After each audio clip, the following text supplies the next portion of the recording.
عورت کا اصلی زیور عورت کا اصلی زیور سونا اور چاندی نہیں، بلکہ اصلی زیور اس کی حیا اور پردہ ہے۔ اللہ جب چاہے اس بے حیا کو حیا عطا کر دے، کب اس کو ہدایت عطا کر دے،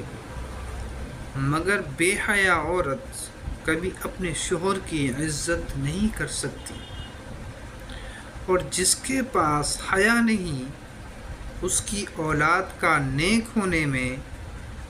اور بد ہونے میں سب سے بڑا کردار جو ادا کرتی ہیں والدین میں سے، وہ ماں کا ہوتا ہے۔